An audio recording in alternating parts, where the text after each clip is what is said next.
I'm screaming from the rooftops. Shout out to the world. City lights shine on every boy and girl. Salut les filles, j'espère que vous allez bien. Aujourd'hui, on va tenter de se faire une manicure impeccable pour l'été avec la dernière collection Super Impact de Tenu & Strong. La première étape, évidemment, c'est de se limer les ongles. Une petite astuce, c'est de ne pas faire des allers-retours avec la lime à ongles. C'est mieux de faire des à-coups tout dans le même sens, parce que sinon ça abîme un peu l'ongle. Il y a une autre astuce aussi, si vous avez chez vous un bloc polissoir, vous pouvez polir un petit peu l'ongle pour que la base et le vernis tiennent un peu plus longtemps. Comme ça adhérera mieux. On va utiliser la base Coat. Ça s'appelle Protège et Renforce, donc comme son nom l'indique, ça protège et ça renforce pour que le vernis tienne mieux par la suite. Ce qui est bien aussi avec ce pinceau incurvé, c'est que déjà ça épouse parfaitement la forme de l'ongle et c'est un pinceau réservoir, donc du coup je n'ai pas besoin de retremper à chaque ongle le pinceau, il me reste toujours assez de base pour finir ma main.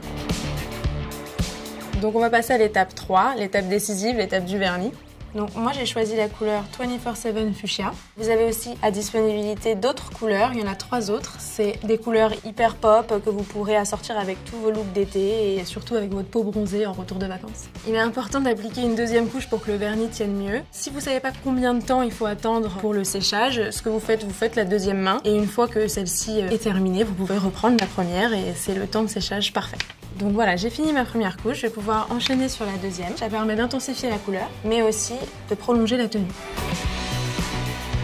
Une fois qu'on a terminé la deuxième couche, on va passer à l'étape 4, qui est l'étape du top coat. Alors il a la particularité d'avoir un fini brillant, et ensuite il a un séchage très rapide. Donc c'est hyper pratique quand vous êtes super pressé. Donc voilà, j'ai terminé ma pose de vernis. On pourrait rester comme ça, mais j'ai fait quelques petites erreurs. J'ai débordé un petit peu sur la peau autour des ongles.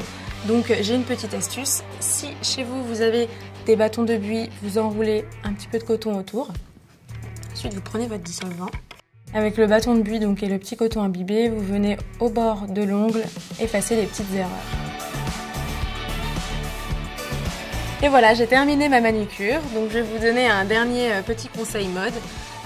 Moi j'éviterais d'assortir mon look à mon vernis, donc c'est bien de mettre des couleurs qui tranchent comme du blanc, du kaki ou du denim avec des couleurs flash comme celle-ci. J'espère que ce tuto vous aura aidé pour vos manucures d'été et je vous dis à très vite.